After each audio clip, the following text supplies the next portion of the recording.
I have a video that looked very interesting that somebody suggested, so I thought we could do this one first. I have my pillow now. My safety pillow. You guys can't bully me when my pillow's on. My anti-bullying pillow. Okay, this is The Cost of Concordia by internet historian, and if you haven't already, hit that like and that subscribe button because we appreciate the content people make. The Costa Concordia, ship of dreams. It's been 8 years. When was this video put out? 4 years ago. It's been 12 years now. It's been 12 years now. Smell the buffets from their 5 restaurants. The casino and 3-story theater had hardly been used. The gym, the day spa, the sheets in earth. Wait, is this not a game? Is this not a game? I thought it was a game. 1,500 luxurious cabins hadn't even been slept in. Is this a boat? Are they talking about a cruise cost ship? $570 million to build. And you Oh could tell. my god. You could really tell.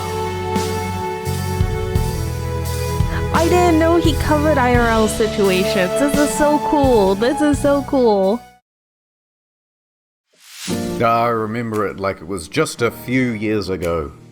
We had left Civitavecchia, a port in Rome, and we were making our way to Savona. It was day 2 of our 7-day journey. But that ship, she was cursed. Cursed, I say. When she premiered, the traditional bottle of champagne bounced right off the side instead of smashing. A bad omen. But I'm not the superstitious type. Nothing could go wrong on Friday the 13th of January, 2012, on the 100th year anniversary of the Titanic, on a ship. Okay. Why are they lining everything up for this to go wrong? Why are they setting everything up for this to go wrong? Like, I'm not super superstitious, but like, Friday the 13th and 100-year anniversary of the Titanic. Why are you setting everything up to be so wrong? Like, you're just asking for trouble. Ship that's also only safety rated for 2-compartment flooding. Especially not when you have a 5-star max level captain like Francisco Scatino.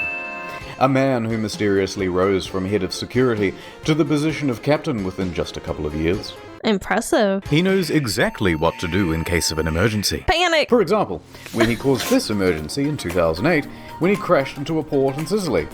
And in 2010, in Warnemünde, Germany, when he was steering a different ship and came into port too fast and caused another collision. Is this a picture of it? Now, I know you blind, man, but you gotta see this. Hear me out on this, homie. Oh my god. Is this a picture of it? Yeah. Oh, no. Laya. Is it photoshopped? Is it photoshopped? Why are you saying Laya? It's a screen, it's from a movie. It said on screen it's from the movie. Wait, am I blind? I am blind, but... Wait. What movie was it from? There's no footage here. Oh my god, I was reading this. I was reading Italy Shipwreck crap. I was reading this.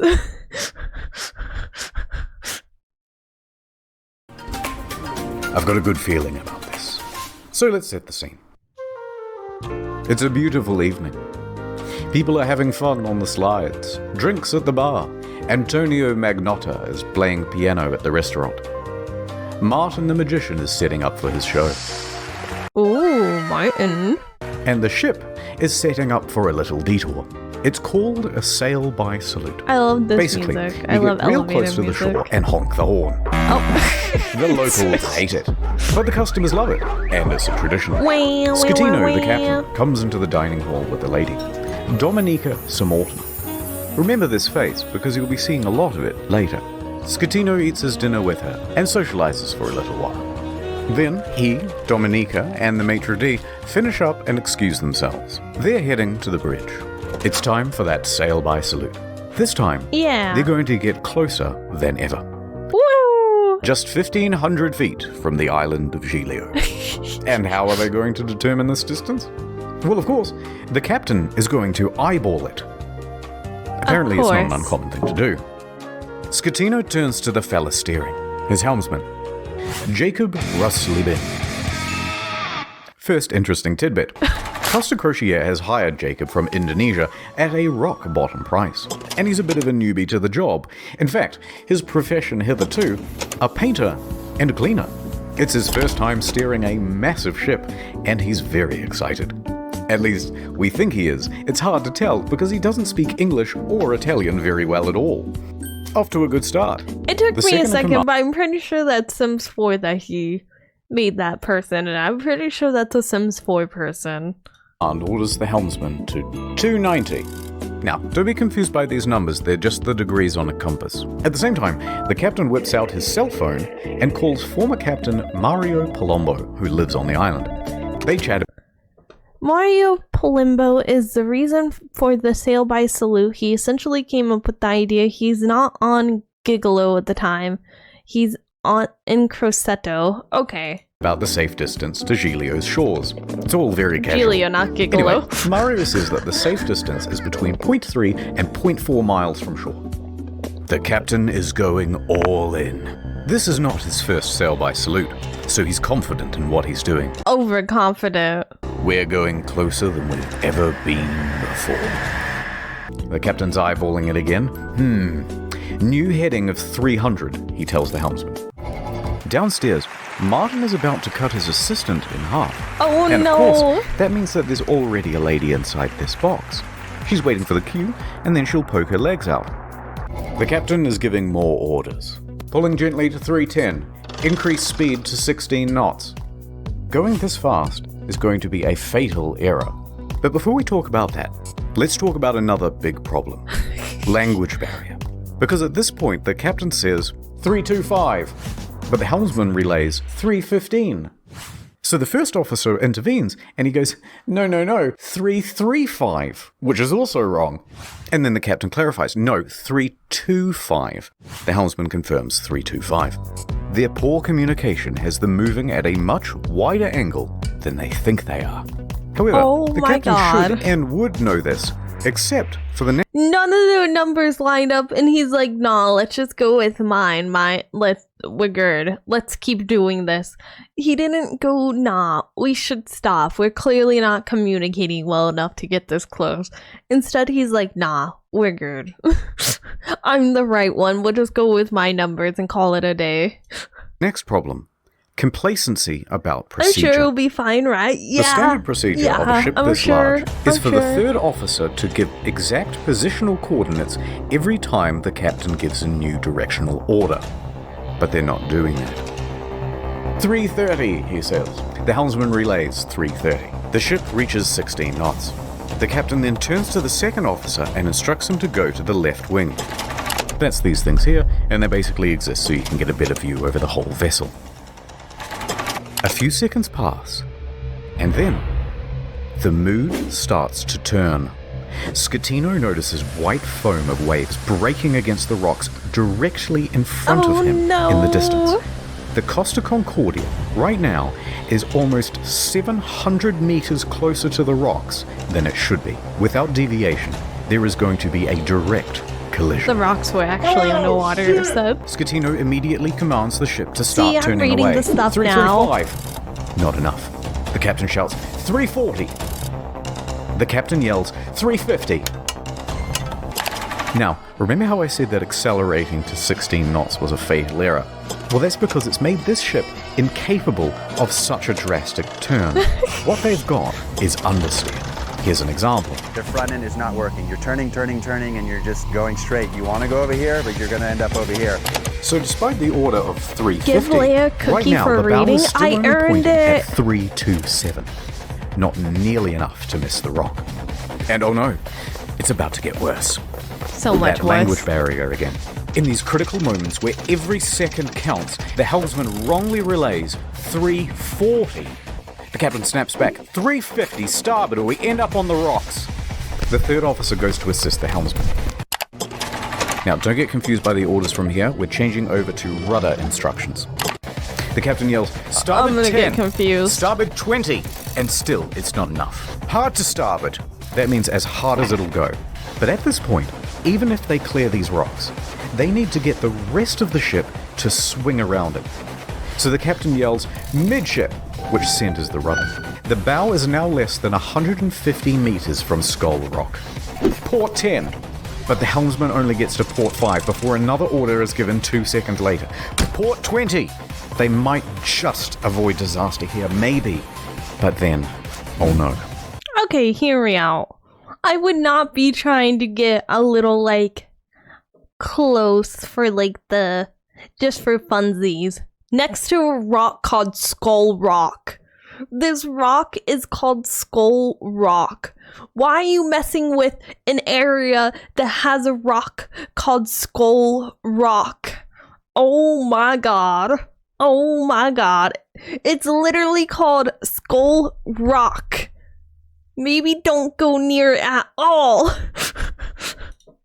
One more time, the helmsman cocks up at the worst possible moment.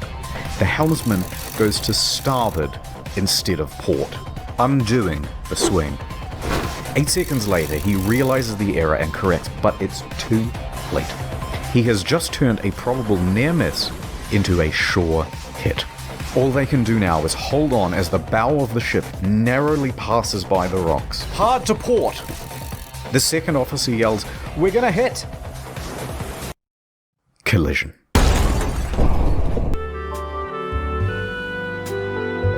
No! It's another Titanic! But much more preventable!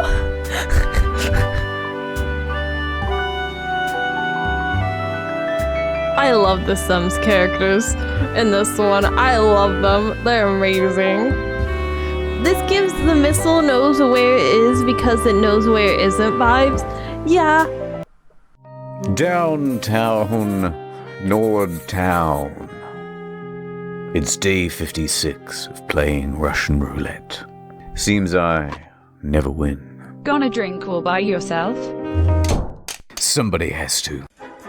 I hear you're a man who's good at finding folks. I'm many things. I'm looking for this fella. I gots to find him. It's breaking my little heart. I'll see what I can do. I have contacts in thousands of servers in dozens of countries across the globe. And just like that, she was gone. The only thing she left was a calling card. Sometimes when you follow a case, it follows you back. NordVPN can protect my online data. But who can protect me from myself? When they said this job gets easier, it was just another lie. Forensics found his password spread all the way down the block. In a perfect world, we'd all use NordVPN. But I guess this isn't that kind of story. I took the brakes off my car. Man like me never really learned how to stop. Shut the fuck up. I took the steering wheel out too. I let the road take me where I'm supposed to be. At That's right, NordVPN. Toots. Your husband's dead. Or Merry Christmas. Go to nordvpn.com/internethistorian for a huge discount on a 2-year plan.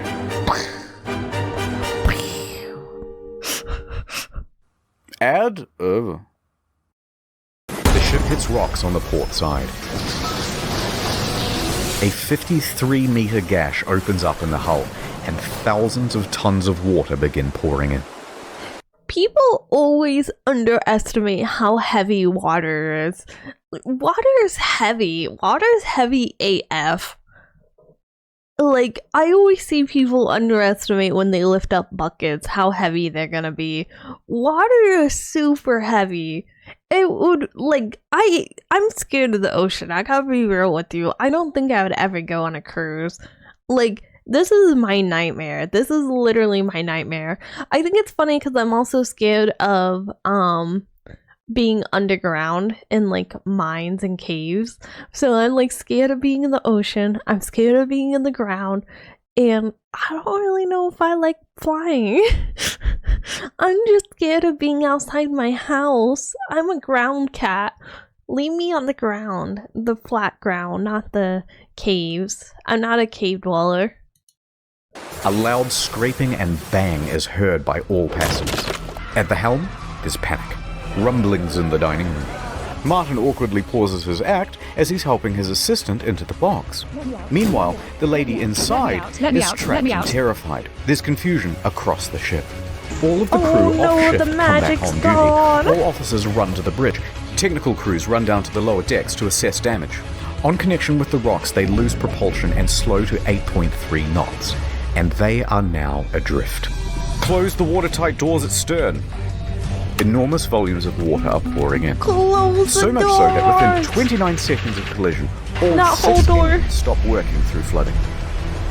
22 seconds later, a blackout happens. Lights, electrics, the water pumps too, everything. The captain orders the helmsman hard starboard.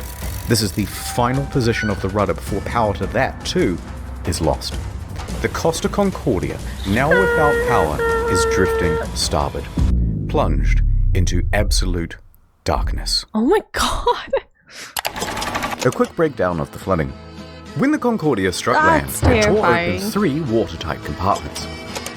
At first, compartment 5, which filled very rapidly. Then 6 more slowly, 4 shortly after. Then 7, 8 and 3.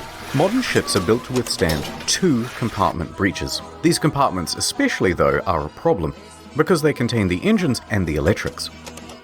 These main generators give power to the whole ship. From propulsion motors... So this guy didn't just mess up. He messed up in the worst way that you could. He literally hit it at just the right angle to flood the engine and the power. So he messed up in the worst way you could. Like, this is like stunt driver level of accuracy. Like, this is like what they hope for in disaster movies when they're doing the stunts. But he just did it accidentally. To rudder, to hotel functions, pretty much everything. When they went out, the ship hit was the a weak spot, functionless, ship got sinking hurt. cage. Yeah! A few seconds later, the emergency batteries for internal lighting and communications kick on. Boop boop.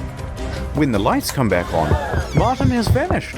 He's ditched the stage. And it caused a huge panic in the theatre, as passengers are trying to flee to their cabins and to muster stations. People already in their cabins come out and start putting on life vests. Staff rally and try to calm everyone down. Everything is fine. There's no need for vests. Please return to your cabins. What? The emergency generator Don't starts. go back to your cabins. All of the watertight doors close except for door 12, which is jammed. The captain calls Pilon, the chief engineer, as the ship begins to list on the port side. There's water coming in? Yes, there's water. But where? The engine room. But a lot of water? Oh. Yes! There's water, you can't go down. Let's go down the other side. In a moment we'll start the pumps, I'll let you know. In the theatre, the whole magic box apparatus slides right off the stage and falls into the crowd. Please tell me she's out of it. Panic. Please On the tell me bridge, she's an out of announcement it. is being prepared. They are going to lie to prevent a panic. Let's just say we have a blackout. My God. The deputy chief engineer enters the engine control room. He confirms to the bridge that at least compartments 5, 6, and 7... Okay, 2 things. Why does this kind of Enters look the like engine. Wendigoon, for one? And 2, control room. He confirms to the bridge... it kind of looks like Wendigoon to me. And 2, why do you think lying about the situation is gonna make it better? People have to know how to respond. Like, if the ship is dying, the ship is going underwater, the ship is dying. They need to be by the lifeboat. They don't need to be in their cabins thinking it's just a blackout. Like, oh my god. She got out, he noted, he opened the... Wait. she got out, he noted he opened the box before leaving the stage. Oh, okay, good. At least he opened the box before fleeing the stage. For a second, I thought when the lights went out, he just ran off. I thought he just dipped on her. I was like, wow. Likely not having so many people trying to kill each other to run. That is a good point. There is a, like, stampeding is a thing. Stampeding is an actual, like, thing you have to be careful about. But at least tell the staff. It doesn't, does the staff, like, say, like, not obviously the engineers and the mechanics know, but do, like, the regular staff know? Because if the regular staff knows, then they can just go, they could help, like, take, like, people to the lifeboats and help, like, organize stuff. But if they don't know, they can't follow their procedure to make sure people don't panic. I think the idea is that it will cause panic would be worse, which is worse, but he's making a lot of bad choices. He definitely is.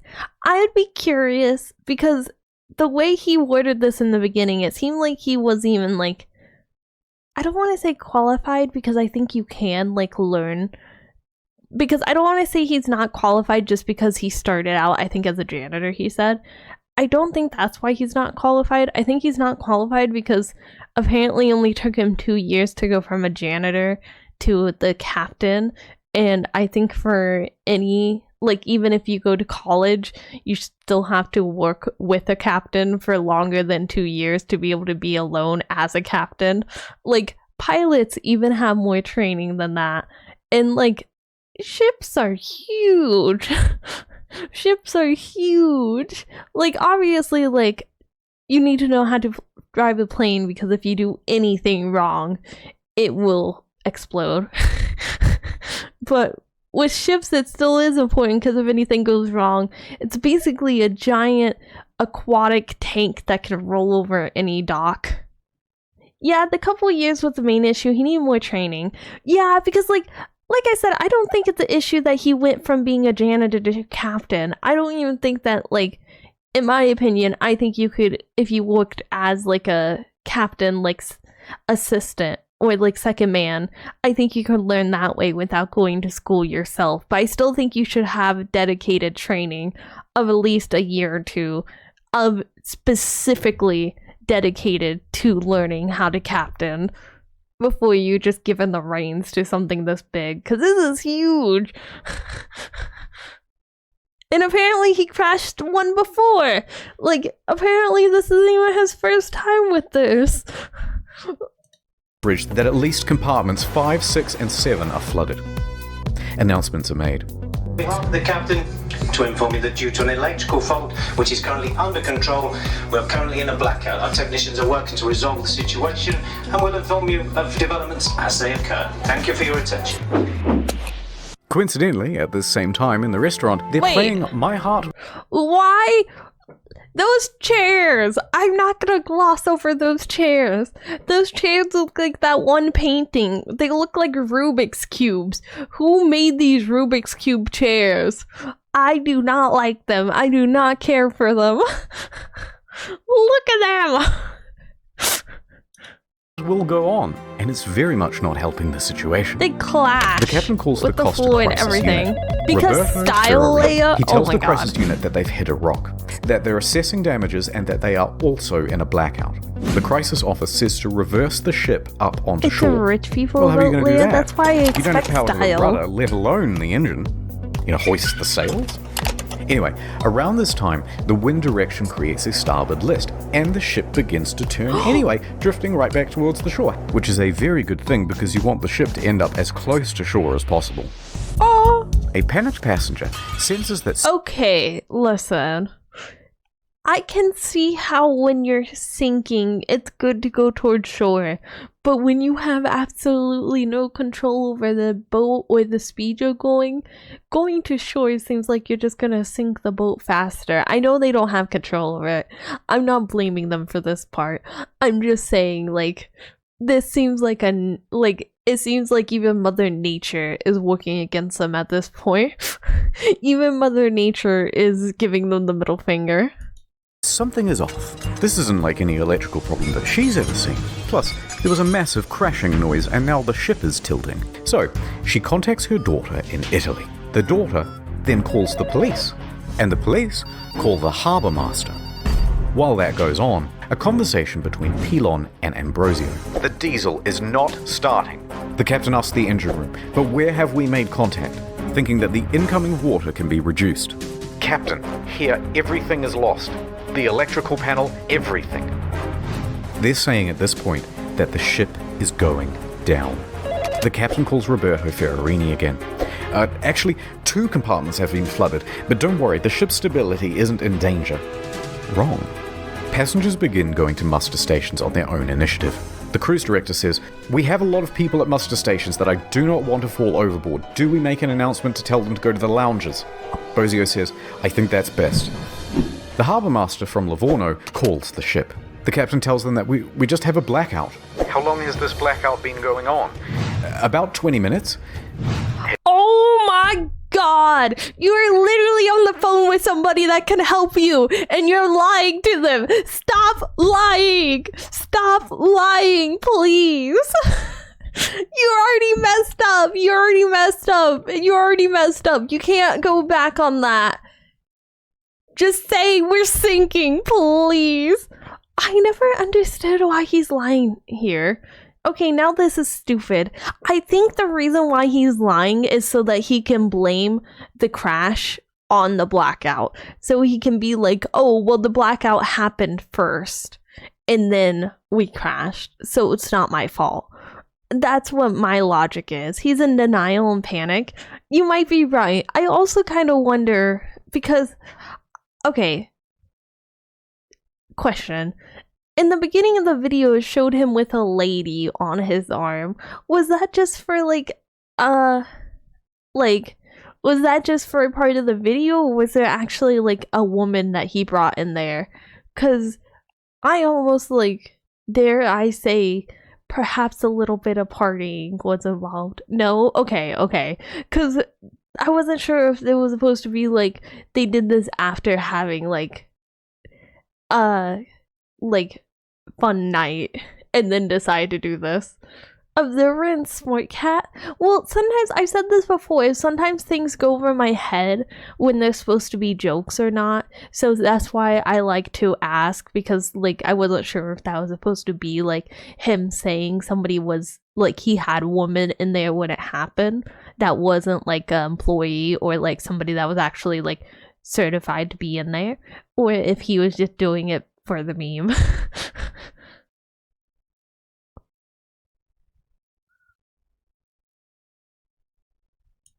Have you asked passengers to put on life vests? It's just a blackout. I gotta go. The harbour master is suspicious. He says to his superiors that he thinks something more is going on. He calls a patrol boat to the area and asks them to look at the ship. Another problem.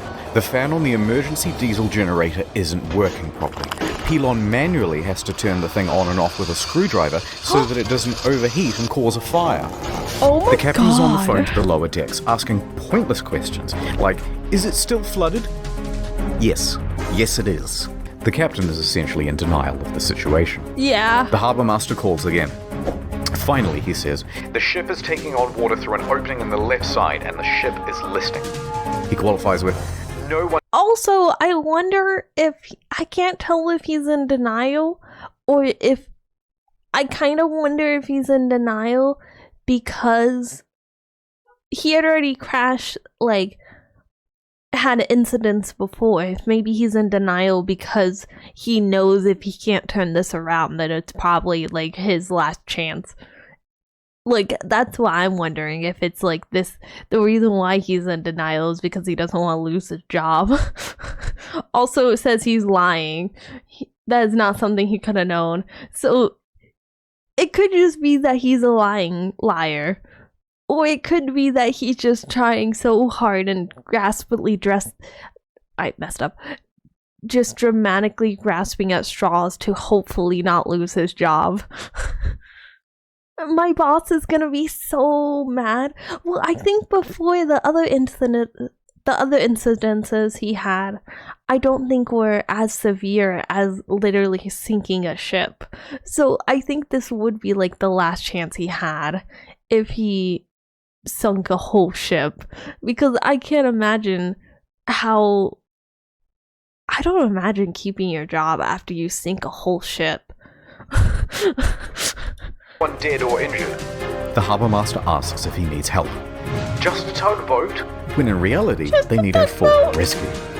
With 3 compartments flooded, the captain finally realizes that things are really bad, and they are not going to improve. The Coast Guard orders every available ship to the scene. Meanwhile, up with the passengers, the cruise director's assistant says, everything's under control. Please return to your cabins or hang about in the lounges, no problem. She said this despite knowing it was wrong and that it further endangered lives. Most passengers at this point, though, aren't listening to this nonsense. And they're busy figuring out how to abandon ship. Bang, bang, bang, bang, bang, bang, bang. Local television has already picked up the story and they begin broadcasting live radio feed from the bridge. Captain, the passengers are going on board the boats. Okay, let them go to shore. So then general emergency? Wait, let me talk to Ferrarini. We risk the emergency generators that do not have cooling. It has cooling problems, 100 degrees. The cooling fan has stopped. Pilon calls the bridge and tells the safety officer they need to evacuate. The safety officer relays this to the captain, but after no response, he orders the engine room to evacuate on his own. The captain says, "No, stay. We're leaving." So what do we do? Okay, it's kind of funny though that the guy that he hired, like, the guy that he hired is taking charge and being more responsible than he is. That is really funny and like oddly satisfying. At least the guy he hired cared about other people's safety. At least he was able to get locked in the moment. General emergency?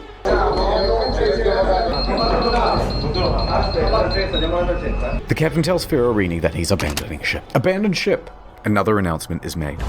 Ladies and gentlemen, your attention please. The situation is under control. Please remain calm. But at this time, proceed to your muster station. They're located outside on deck 4. The Livorno Coast Guard calls again. The captain declares distress. The Coast Guard officially calls for rescue operations. They contact Pietro Mille, the helicopter base commander, who then calls in every available pilot as he rushes down to the helicopter base. Pilon shuts down the emergency generator for the final time. The first rescue vessel arrives. By this point, the lifeboats are already going. Luckily, the ship is very close to shore. Oh, perhaps too close to shore. The ship forcefully runs aground, creating an uneven center of gravity. Oh no! And it begins heavily listing starboard. The captain issues a general emergency on board. The announcement to abandon ship is finally called and alarms ring out. And with that comes panic. And now that they're listing, with many of the lifeboats too awkwardly positioned to enter the water, there aren't enough readily available and they have to start going back and forth to the shore, picking people up and dropping them off. The patrol boats report to the Livorno harbour master that the ship has run aground and is listing heavily. Oh my god. So the harbour master asks the captain about it, and the captain says, no, the ship is still floating. In fact, we're trying to maneuver it onto the shore. They know he's lying. Hold on, I'm reversing it. Beep, beep, beep, beep, beep. The captain then says to bottom out the starboard anchor. So they drop out the anchors, but let out too much chain, effectively rendering them useless. Oh my god. The deputy mayor of Giglio, Mario Pellegrini, and tobacco shop owner Giovanni Rossi arrive at the harbour. They watch the scene unfold. As the first of the lifeboats arrive on shore, the deputy mayor takes the initiative and races to board one of the lifeboats, returning to the ship, and starts trying to find someone in charge. He gives up and starts helping passengers. Scatino tells everyone to leave. Wait, what'd that say? He gives up and starts helping passengers. The maitre d' sees Pellegrini as he's abandoning the ship. Scatino tells everyone Chad, to Deputy leave and Mayor, take radios. he is. A preparation order for abandoned ship so it can be done in an organized way. But not before changing out of his uniform and into a nice suit. Priorities.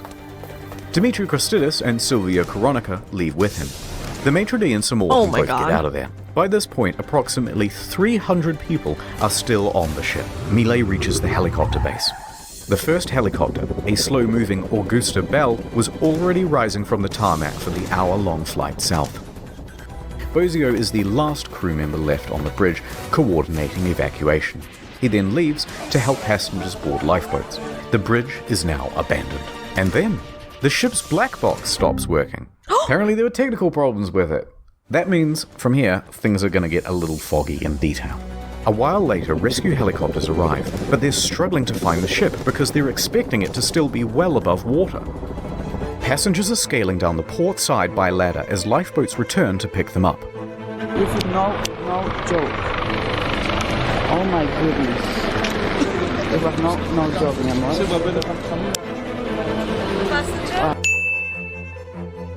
Yes. You're not allowed to make a film movie. I'm allowed. Who say you are? A second helicopter, a Wait, faster who was that? Who was that? Was that one of the... I'm so bad with names. They pointed out her name, but I didn't recognize it. We'll continue. They'll probably point it out again. The woman? That's the woman that was in the... Oh my god. The girl you asked about earlier, that was the lady friend? Oh my god! Oh my god, wait, I was right! It wasn't just for the meme. The woman that was hanging off the captain's arm? Oh my god. Did they give him a breathalyzer after they picked him up? Did they test him for alcohol? Just a question. model sets off. The ship stops healing and comes to a final resting place. Now the Coast Guard calls the captain because he's just learnt that the captain has abandoned ship. The captain claims, no, actually She I becomes slipped more and I important fell later in the into one of video? the lifeboats. Okay. I'm a klutz. But now that I'm on board, I may as well head back to shore. DeFalco tells the captain to get the fuck back on board. And the captain kind of acts confused and then effectively refuses. So the captain makes it to shore. From here, we only have mainstream news reports to rely on, so it's not going to be super accurate. But they say that Giulio's police chief then finds 110 survivors on the rocks at Point Gabbianara. And among them is the captain. It's not known whether the captain helped anyone while he was there, and in fact, the police chief claimed that he just sat on the rocks and watched other people do the rescuing. A while later, a rescue boat picks up the captain and takes him to the harbour. He speaks to the police. He then finds the ship's onboard chaplain, Father Rafael Molina, and cries to him for about 15 minutes. Then he goes to the harbour master's office to receive probably the biggest dressing down of his entire life. Port authorities ask the taxi driver to take the captain back to his hotel. The captain takes the 30-second cab ride to the Bahamas hotel. According to the cabbie, he was beaten like a dog. He was cold and afraid. He only asked me where he could buy a pair of fresh socks. I'm just blown away by how you could do everything so wrong. Like, he did everything wrong, like, and I'll say it, like, to be so selfish the entire time, like, it's almost like he was in a pity party watching them save everyone off the ship and just watching, like, I don't know, like, that just, it feels so wrong because it's like you put yourself in a position that you're like so many people are reliant on you and then you just dip when literally anything goes wrong. This is all while there's still people on the ship. Exactly. And like even I know, like, if you become the captain of the ship, it's expected that you make sure everyone gets off. Like, I'm not saying, like, there's some people that say, like, the captain goes down with the ship. Like, I'm not saying you gotta go down with the ship. But I'm saying you need to do everything that you can until until there's no, like, nothing left for you to do to help. Because, like, I don't know, because, like, if you become a captain, in my opinion, you're signing up for that. Like, if that's too much responsibility for you, then be, like, a first captain. Like, don't be the main, it's like a second captain. Like, don't be the main captain. Don't be the main guy.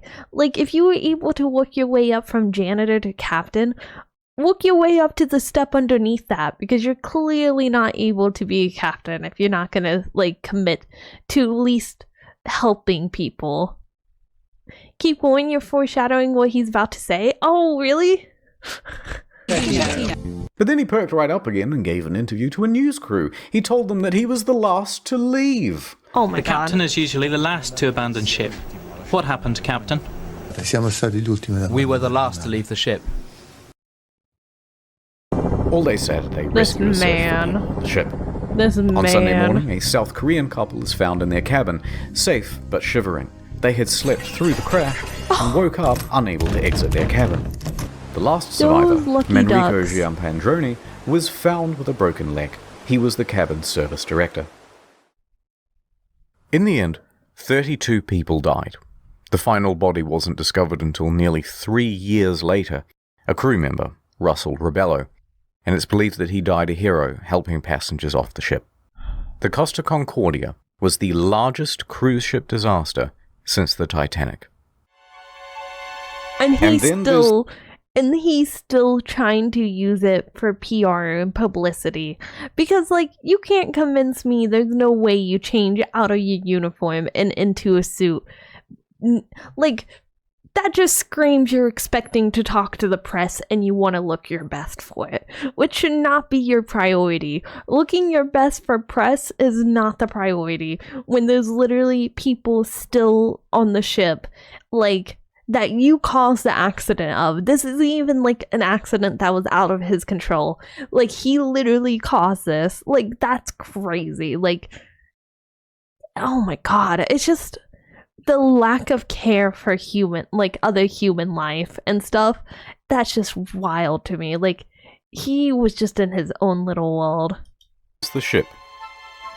This is what happens to a 110,000-ton cruise liner when it's left half rolled over in the ocean. Okay, but that would make amazing set for a movie, though.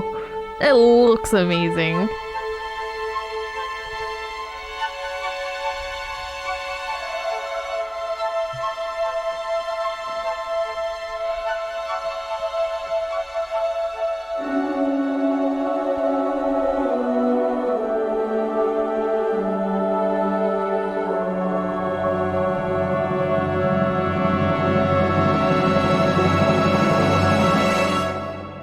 The smell, though, the mold. this isn't the Well, end. I don't mean like shoot the movie there. I just mean like a movie that's set in a like ship that's like turned over like that. Because I feel like every time there's a movie with like ghost ship, the ship is still like floating around, still like active. It just looks like haunted on the inside. But I think it would be cool, like a movie set in like a ship that's like this, like half underwater and like deserted and like barely still like not even afloat. Like, I think that would be cool for a setting of a movie, but probably do it without all the mold. We can add the mold in post. It's just the halfway point. What most It people is, know yeah. is that the Costa Concordia had crashed, many dead, and that the captain abandoned ship like a coward. But there's a whole But Leia, what about not having that smell for the movie? Get that real gag faces from the actor. That's what they did with the original cannibal, not the Texas Chainsaw Massacre. The original one, the dead animals you see are actual like dead animals, and the actors had to leave the building and like every so often to gag and vomit because it was so like disgusting and bad smelling. veritable spaghetti of details to untangle. Let's dive in. No, that's wrong. There they Stop are. it. The deets. Stop it. Disgusting.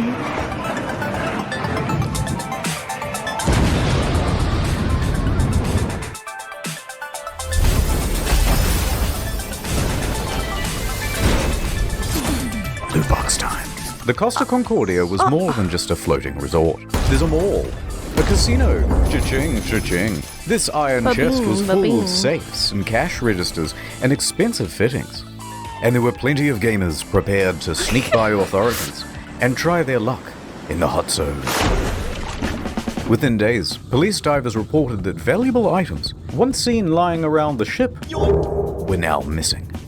High-end liquor, expensive furniture, dining sets, of course cash they didn't from the take the casino, trailers. cash registers, jewelry and display cabinets, safes, Japanese woodblock prints by famous 18th century artists, as well as the iconic bell, which hung from the bridge of the ship.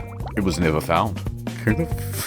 Who steals a big fuck-off bell? Even the server admins were getting involved. 4 divers who were part of the company contracted to refloat the Concordia were spotted on CCTV, sneaking out to the ship. A patrol boat was dispatched, and the men were caught inside the fancy suites with rucksacks full of stolen goods. The 4 men are charged with stealing and thieving and pinching. Later on, stolen as well as legitimate items found their way to Amazon and eBay. Chips from the casino, postcards, and cabin access cards became highly sought-after souvenirs. It even has a watermark. Some Australian guy even made a listing for the ship itself, advertising it as buyer to collect. And although there were plenty of bidders, eBay pulled the plug.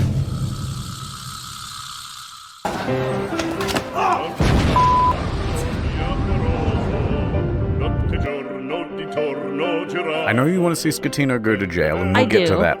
But first, we have to talk about someone else. Dominika Samorton. That was a close one. There was speculation. Before we continue, I'm so happy to see that he's getting arrested and going to jail. I'm saying this now because I don't know if he gets a slap on the wrist or not. But so often, I feel like people get away with so much. Like, sometimes, like, I don't know. Sometimes it just feels like you can get away with so much by saying oopsie doopsie when it comes to, like, your job and stuff. I feel like if you're like, oopsie doopsie, I didn't mean to do that work. I know it's like, I don't know if you guys ever heard about the pipe, like the divers that got sucked into the pipe, but every time I see that story, it always bothers me because I'm like, nobody got in trouble for making those decisions. Like, nobody ever faced any consequences for making those decisions. So it's kind of good. Like, makes me happy to see him facing actual consequences. I say now before knowing if the consequences actually stick or not. That she was on the bridge that evening because she was the captain's mistress. Bum bum bum. Tense media speculation reports that her presence distracted the captain. They both denied their love for years and maintained that they were just friends. Although she did later admit to the media that she found him handsome. And how could you not? You so fucking precious when you smile. But she says there was no romantic link between them. Some people would like to believe, they want to know I have something with him. It's more interesting. It's like, you know, some spicy in the story. Miss Samorton also loved the spotlight, however. Everyone! Oh my god. And took several Disgusting. interviews. But as the pressure... I don't think it's disgusting. Let me frame it this way. I don't think it's disgusting to be part of an incident and to, like, become famous just because you happened to get in the spotlight during the incident and you stayed in the spotlight after that.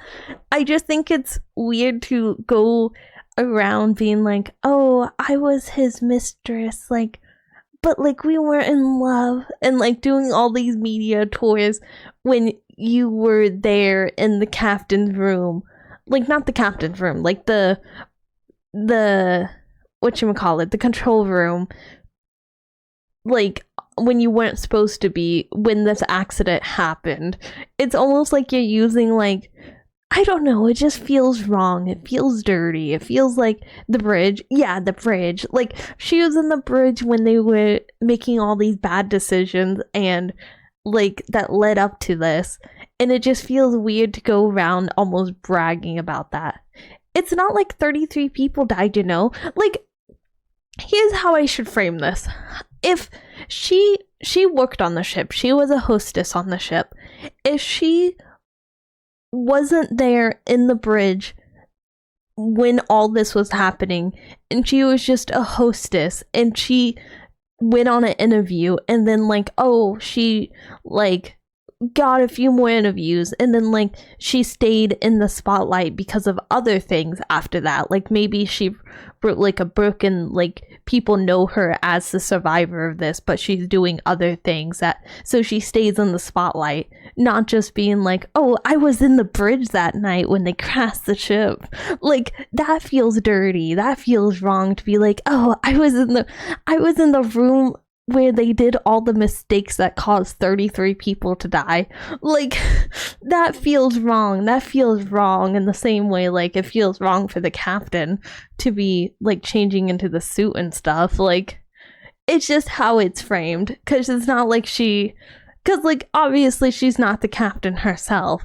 So I don't want to put all the responsibility on her. But just going around being like, I was in the room when it happened. Like, I was there that night. Here's all the juicy gossip. Like, that feels, I don't know, that feels gross. That feels weird to me.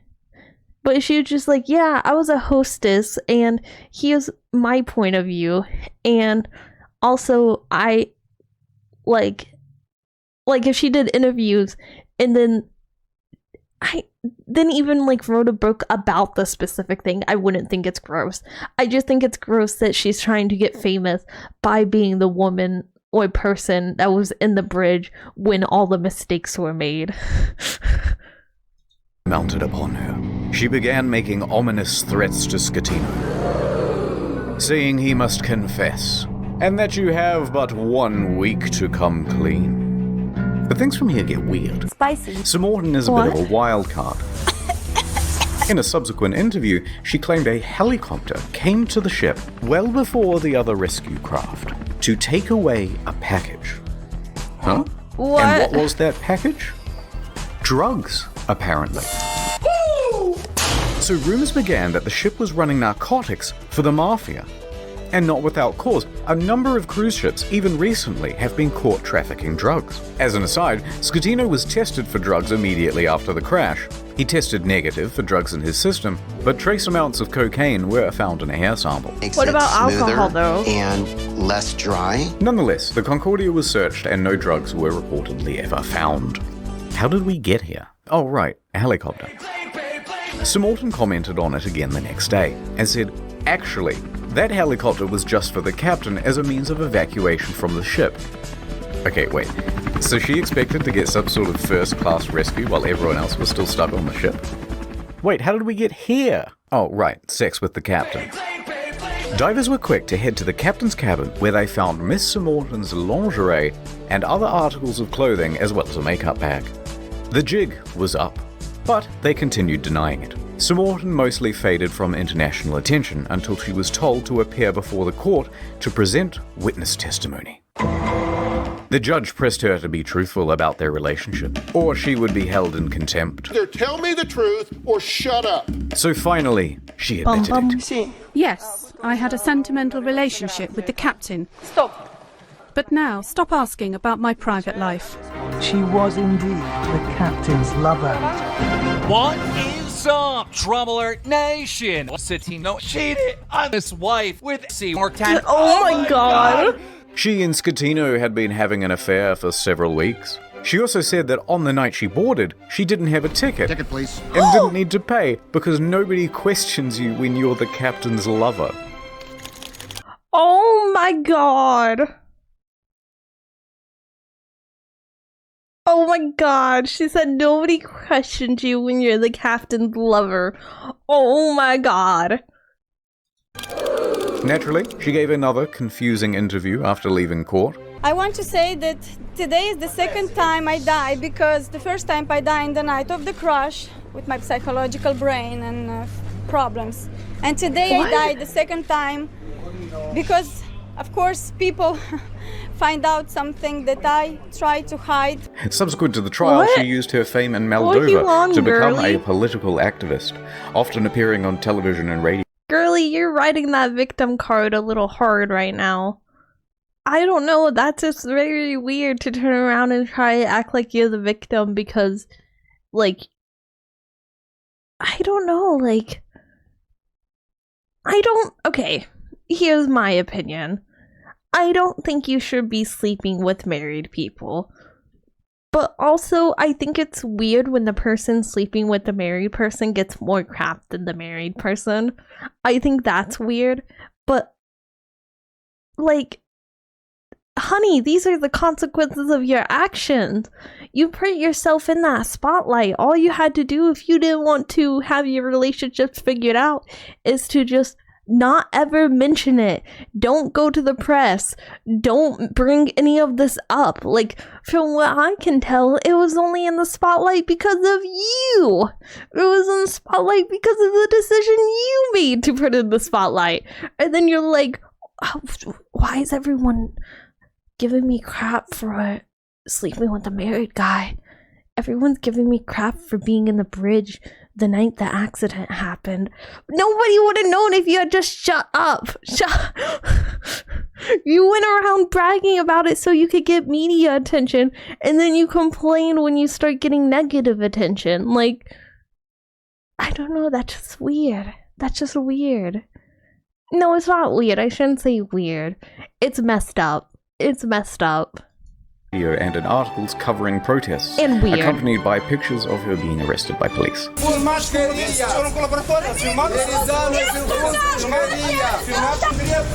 She's complaining that there aren't enough bins in the area. The police are telling her to calm down, point out there's bins right there. The crowd standing around telling police she's allowed to protest here and generally white knighting. Wait, she's protesting that there's not enough bins in the area? Oh my god.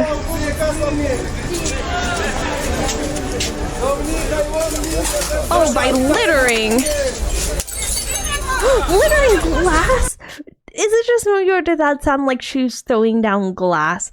I swear to God, it sounds like she's throwing down glass. Does that not sound like glass breaking? Cause like, you can protest, but girly, that's just littering. And like, dangerous littering at that.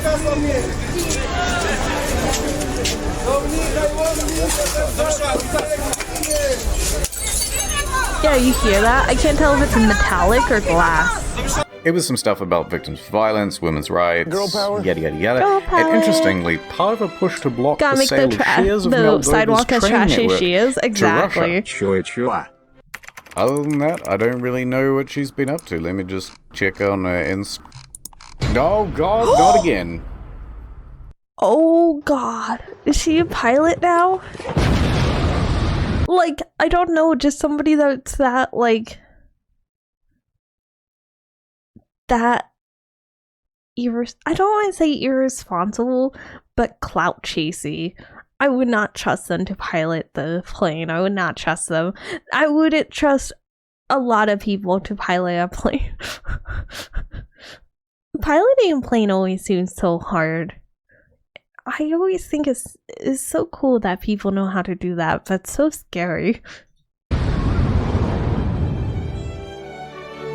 Several civil suits were quickly lodged against Costa Crociere, and their parent company, Carnival Cruises, immediately saw a share drop of 23%. Wow, that's a big drop. Don't beat. Passengers sought compensation for their damaged mental health, lost belongings, and loved ones. Either they allowed him to divert from his course, or they didn't know where their billion-dollar ship was. Within a few days, facing financial and media pressure, the CEO attempted to join the bandwagon against the captain and the crew. That was not the ordinary route that the ship was taking at the time, and was not only taking, but the time the ship was... Junior! Claiming that the ship was not approved to deviate from the route. But that wasn't true. Approval isn't required if the ship is deviating by less than 15 miles, or that it was against company rules. Also untrue, because investigators found that they didn't have any rules about deviating route, and they tacitly encouraged sail by salutes. Now, in response to the civil suits, Costa Crociere offered passengers 11,000 euros each as compensation. That's kind of small. 11. I always think it's so gross because, like, this is terrifying. This is terrifying. And, like, this is traumatizing for adults, and like we could hear like a baby crying in it. Imagine being a child. Like, if you were a child and this was your family vacation, you're never gonna want to go on family vacation again. Your parents are gonna be like, you want to go camping, kiddo? And you're gonna like have flashbacks to the cruise and imagine your parents getting eaten by a bear or something. I don't know. That just, like, for an adult, you could, like, I feel like you would probably develop like a fear of like being on a cruise and stuff. And I still think it's traumatizing for adults, but like kids generalize a lot more. So for a kid, in his mind, this is like what vacations are, not just like cruises. This is what vacations are. This is what family trips are. €7,000, about $14,000, is the minimum compensation under international law when a ship is abandoned. Minimum. This was to reimburse them for their tickets, as well as any costs they accrued in having to unexpectedly travel home early. And that was supposed to release them from everything and anything that has to do with this accident. I cannot ask for more than this. A lot of passengers, understandably, were not too happy with this deal, and they refused to take the money. We think the offer is an insult. For what these poor passengers went through, we think that the compensation being offered is not commensurate. Because also, like, depending on where they live, this is to give them compensation for the cost of the cruise, the cost of the plane ticket, and the cost of traveling home, as well as like any therapy or something, anything. Plane tickets can cost a lot of money last minute. They can cost thousands of dollars. This money, like, you may only get like a few $1,000s after you spend what you need to on like getting everything to get home and like how much you got refunded for, basically. Because even depending on how long your trip was, we don't even know how short the trips got cut. And like, that's not even counting for like, you gotta pay for therapy because like you probably have a lot of anxiety after this. I can imagine this is a very anxiety inducing event. Take it. Compensation being offered is not commensurate. Later, Costa Crociere would lodge a plea deal with the Tuscany court to pay a €1 million fine to avoid a criminal trial. It's the lowest they were forced to give. Sorry we killed your family members. We would give you less if we could. Exactly. It's insulting. And I didn't mention that because I wasn't sure if this was only for living passengers, but that's also like basically saying like the cost of the 33 lives like is $11,000 each, which is insultingly low. Like I said before, it's very hard to say how much you should pay when someone dies because you can't put a price on human life. You just can't put a price on somebody else's life. But to give them the bare minimum, that's disgusting. That's disgusting. Like, I think that, honestly, I think companies a lot of times with fines and stuff get like a slap on the wrist. But I honestly think they should have to redo like their whole system of like hiring captains, of coming up with who's going to captain the ship, because like obviously there's a flaw in it, obviously something's messed up, and they did not even have like rules on contacting them and getting the approval for getting closer and off course. Like that just clearly shows that they do not have operation, like their operation is not secure. They need to actually show something that is going to change. Sounds like any corporate fuck up that happens. Throw money, make the problem go away. Yeah, and it's frustrating. It's always frustrating. The judge agrees. Costa Crociere is now off the hook for all criminal liability for the whole thing. They've washed their hands of the incident and flecked the residual droplets of responsibility onto the faces of 6 staff members. Passengers and relatives of the dead are livid that the company has been able to avoid criminal responsibility. Offer is not commensurate. Civil suits against the company continue. By the way, the residents of the island of Giglio also banded together and sought damages. They didn't get much. Eventually, passengers who refused the initial compensation of $11,000 joined civil parties against Schettino in his trial in 2015. It's not commensurate. They were awarded €30,000 each. Other cases, especially those involving lost relatives, are settled for undisclosed amounts.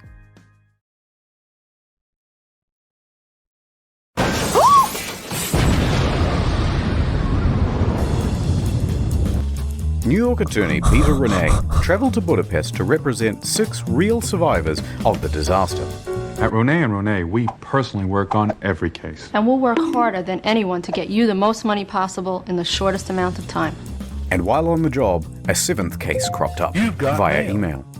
An elderly woman, Ilona, said, "Help me, Mr. Ronai, for I have lost my daughter, Eva, and my 5-year-old granddaughter, Roxana." So Mr. Renai agreed to speak with her. However, there were some inconsistencies in her story. Neither Eva nor Roxana were on the passenger list. Odd, but Costa is known for having stowaways. Gotcha, bitch! Still, Mr. Renai was suspicious. They wouldn't cheaty old Petey, would they? Renai inquired further about why she was on board, especially without a ticket. Ilona said, "Well, I don't know, but you should ask her boyfriend.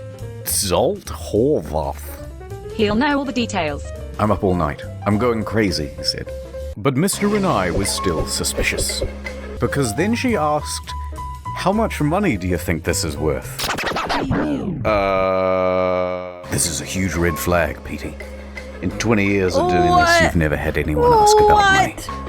Why now?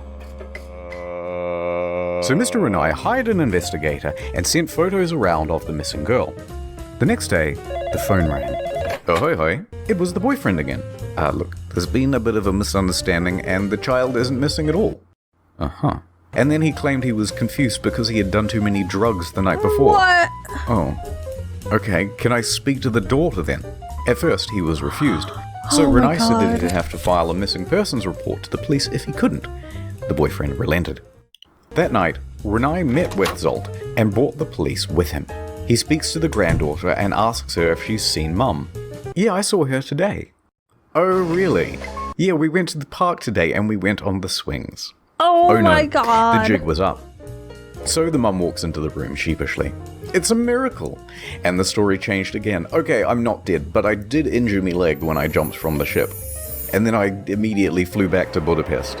Although don't worry about checking my leg because there are no visible marks or injuries." Oh, Petey, I'm beginning to think they weren't even on the boat.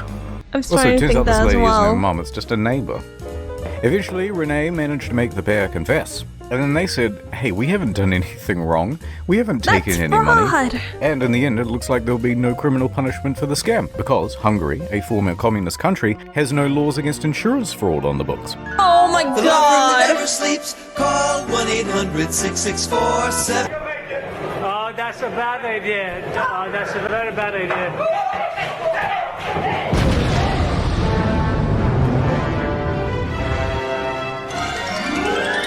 Mario, would you teach me some Italian? Oh, of course! Means get back on board for fuck's sake. Okay, thanks. Gregorio De Falco, the naval officer who shouted at Schettino to "Vada a bordo caso," became a bit of a national hero overnight in Italy. He, like the rest of the world, expected Schettino to go down with the ship.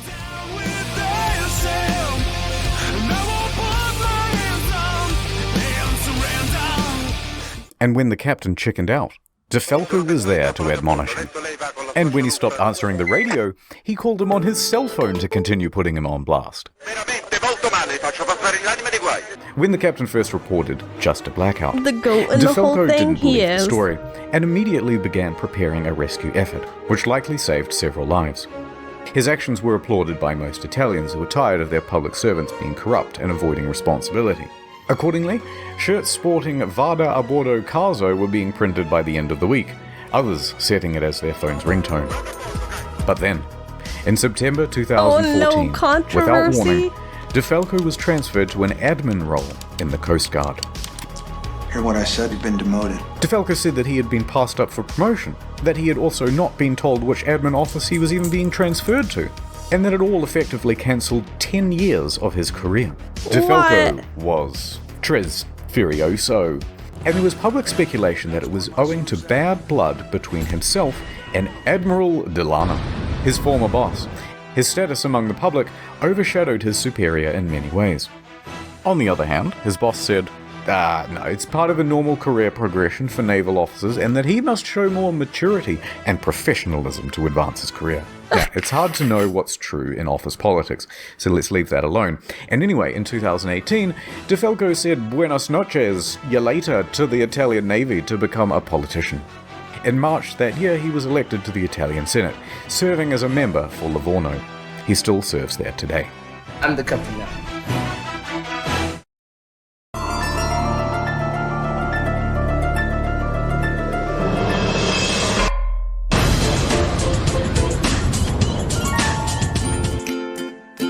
The day after the disaster, Scatino was taken into custody by police and send underwent him to questioning. jail! However, it was clear that this would not be a straightforward investigation. So the judge released him under house arrest at his home in Sorrento, a town in Napoli. By July of that year, the house arrest was relaxed and he was allowed within this general area. While under house arrest, he wrote a book with this journalist from Rai magazine. I have no idea what it says, I don't speak Italian. But goddammit, he must have some kind of charisma going on, because there's been a lot of speculation in the press that he had an affair with her as well. Oh my god. Hold on, I got it. Not content with abandoning his ship, this dude is determined to abandon his wife as well. So, Scatino and 5 others are facing criminal charges. Straight away, everyone lodges a plea bargain with the court, and all of those plea bargains are accepted, except for Scatino's. And the condition of everyone's reduced sentences are that they must provide witness testimony against Scatino. He touched me. Ciro, Jacob, and Silvia were all given suspended sentences. Roberto and Manrico are able to opt for community service or house arrest. Not a bad deal. A good deal. Good deal. And that meant that Scatino was now all on his own. Ciro, the first officer, was the first to give his testimony. On the witness stand, he claimed that Scatino was distracted by his mistress and other guests on the bridge. Oh my god. That there was confusion over who was in command. Then it was Jacob's turn. And he said, Lamau XD, because he didn't actually bother with his testimony or his reduced sentence. He just fled the country. It took authorities 12 months to eventually track him down on the outskirts of Jakarta. And when they said, "Oi, we still want that witness testimony," he just scarped again, and he hasn't been found since. After that, Ferrarini gave his testimony, then look, we don't have time. Wait, that's the guy that told... Wait, that's the guy that, told them to evacuate the engine room. I'm just... Idiot! Why did you do that? Why did you run? You had a good plea deal, it seemed like, and then you're just like, nah. You know what's better than sometime? No time. I just don't get how you could think that it's a better option to live the rest of your life fleeing from possible arrest than it would be to just serve out your sentence. That was the guy who went right instead of left. Oh, he went right instead of left? Oh no, I didn't realize he did right instead of left. Oh no, that went over my head. I didn't even notice that. Was that the guy? Was that the guy that told them to leave the engine room though? Was that the same guy though? Or was that a different guy?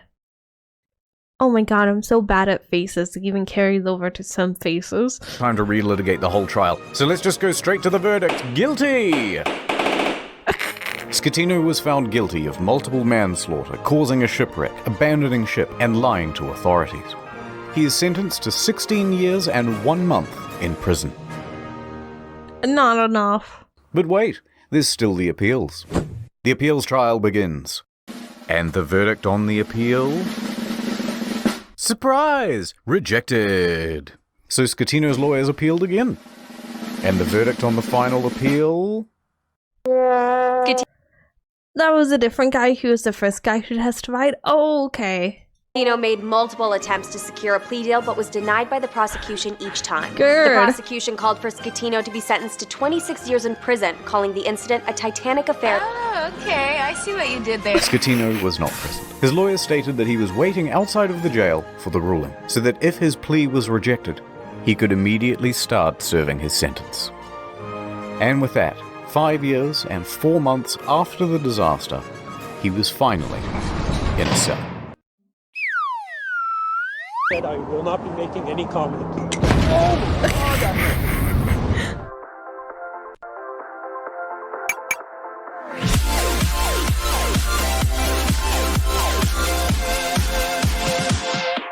The salvage operation was enormous. It took over 2 years and cost an estimated $1.2 billion. Beginning in early 2012, they first spent 2 months pumping fuel from the ship's tanks. At the same time, they had to pump seawater in so that the balance wasn't affected and the ship didn't slide around. In early 2013, a platform was built under the ship to prevent it from falling further.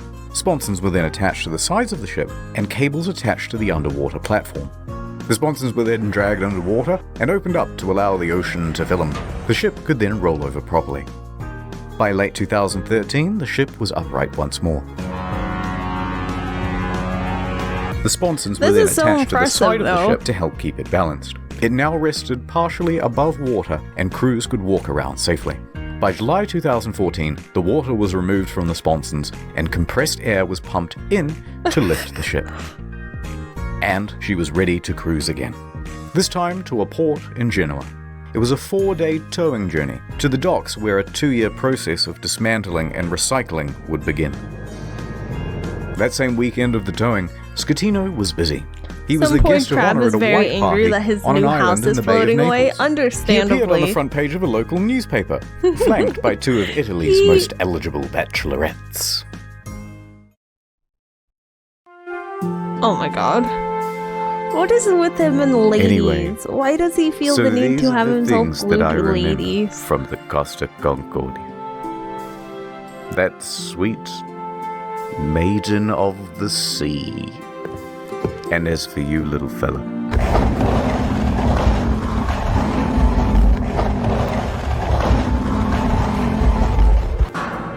well, it's time to return you.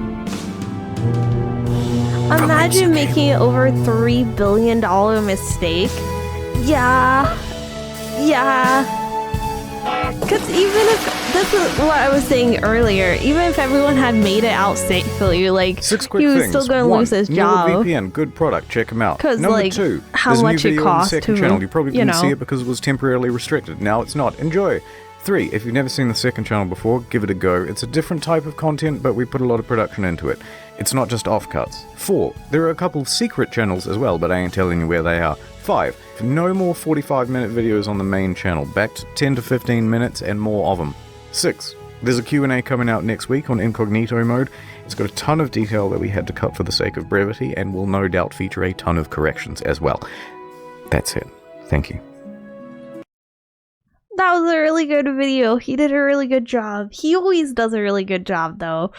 I like his videos a lot. Hi, hello. Thank you for watching the video this far. I know you've probably already seen the video I'm reacting to, and possibly multiple times, which I do the same, but it really means a lot that you watch mine all the way through to the end. I edit my own videos, and I really enjoy it, and it would really mean a lot if you hit that like and that subscribe button.